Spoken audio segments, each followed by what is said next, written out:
Hello everybody, welcome to Red Tool House. I wanted to do a quick video of a product that we wanted to feature that we think would be a good Christmas present, especially if you've got teenagers or younger kids that you're looking to get them into some crafts, some mechanical stuff, some software stuff. So check this out. So I want to take a moment to address the sponsor of this video, and that is Creality. And Creality, we've had them on the channel before. They sent us a 22 watt laser engraver a while back, and Cam and I really enjoyed using that, but they sent us an upgrade. This is the Creality Falcon 2 Pro, and this thing's pretty slick. We've been burning up a lot of things here in the shop with it lately. So with the 40 watt, of course, we've got a lot more cutting power. I'll show you here. We cut out some blanks here out of 1/2" red oak, which is pretty solid, of course. And that wasn't at its maximum capacity. We still had opportunity to lower some speed there. We could cut even more. I think if we maxed it out, we could probably cut 3/4 inch. I haven't tried that yet. Well, upon first glance, you see that this thing has some serious upgrades from our previous laser engraver. First of which is this encasement. It's the entire unit is encased in laser safe plexiglass. Even has some safety switches here so it won't fire unless it's put down in place. So it's completely self-contained, but what I really like about it is if you still want to laser engrave something large, like we've done in the past, larger beams that we want to engrave stuff on, or the Commander that I built a while back, the big hammer, you can still use this just like the other laser engraver by removing the tray. You remove the tray, it makes the floor bottomless, and then you can set it on top of a thing, just prop it up, set it on top of something big. So if I wanted to engrave something as large as this table, then I could just pull the tray out and do so. Another neat feature it has is the actual bed where you can do your engraving. On the previous engraver, you had to have a honeycomb piece that was an accessory to purchase. With this, it comes with all these little slats. They almost look like these little metal binders that you would have on a notebook. But they drop down into this floor section here, allow you to space it out however you want to space it out. It becomes an element that you can engrave on and is sacrificial in a sense. Also has an automatic fan here that kicks on to vent the smoke out. I haven't put the vent in yet. My dust collector vent is actually behind you guys, so I'll probably tie it into that. But it vents that. It has some lighting inside, you can see. It also has a camera feature. And the camera allows you to keep the hood closed and be able to look right down on the workpiece. Really neat step there. Cameron got all that configured for us and set up. It also includes the air assist, the little compressor you see there, which allows the laser engraver to work more cleanly and keeps there from being debris and smoke that could cause the flame sensor to kick on. It does integrate with laser engraving software. We're using Lightburn, which is really inexpensive. I think $60 for a license of that. So that works well. So with the 40 watt, it's going to allow us to do bigger templates. So more of the woodworking projects that I get into, it's going to allow me to create my templates. Made this out of 1/4 inch ply. This is a template for just a small decorative pizza peel.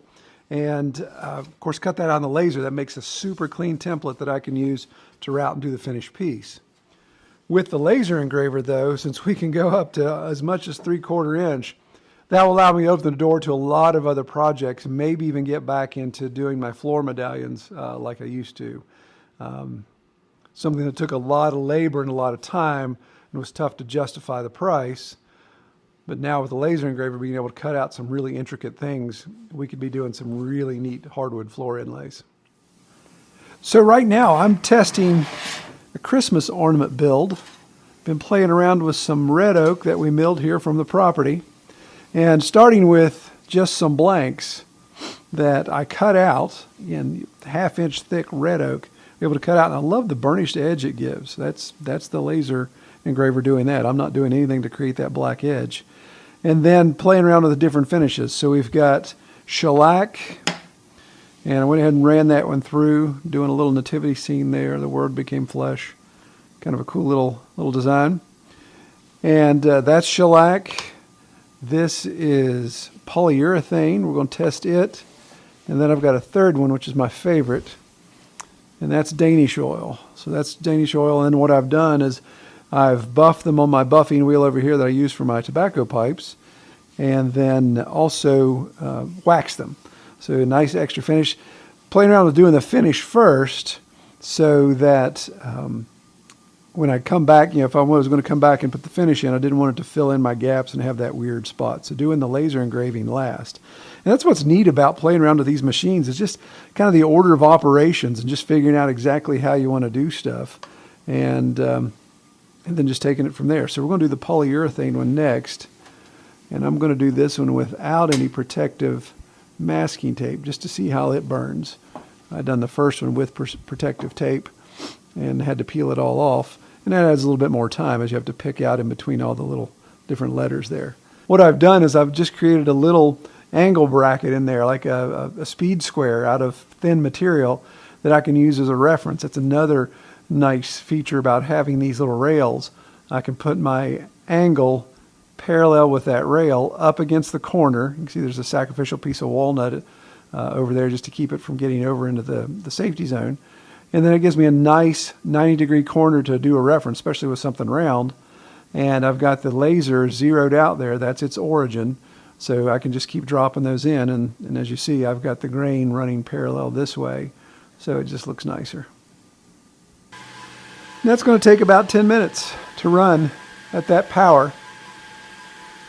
That's actually burning at 100% power, but at 40 millimeters a second.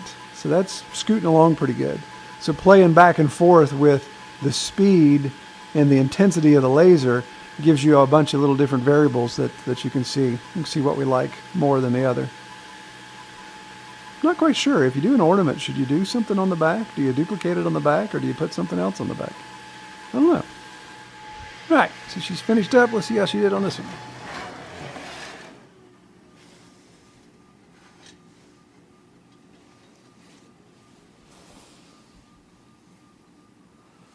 A little bit of dust there. Let's see if we can clean it off. And I think I'm going to try the Danish oil one.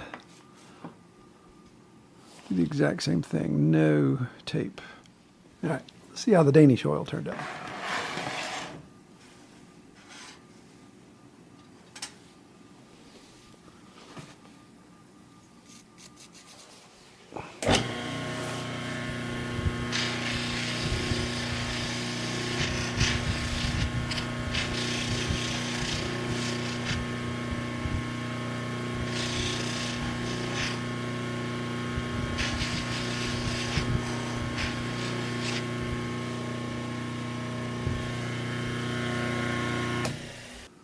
I think that's the one I like the best. I think that turned out the best.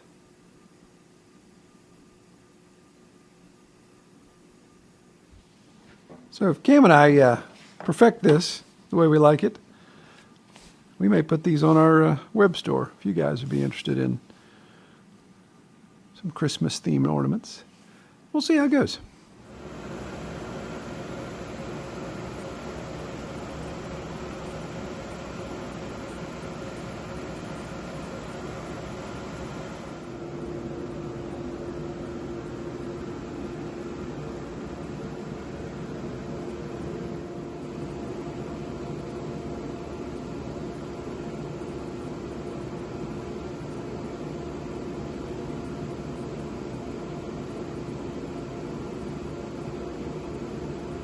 Creality is offering a Black Friday special. If you want more details on that, I'll put a link below. You can go to their website, check it out. And of course, this is just one of many pieces of equipment they offer in the laser cutting, 3D printing world.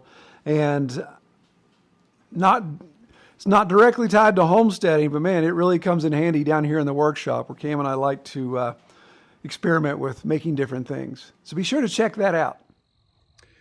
We may feature a couple more items from time to time between now and Christmas. Just something I think may be a good fit for Christmas gifts if you're in the market. I want to thank everybody watching, and I pray y'all have a great week. Take care.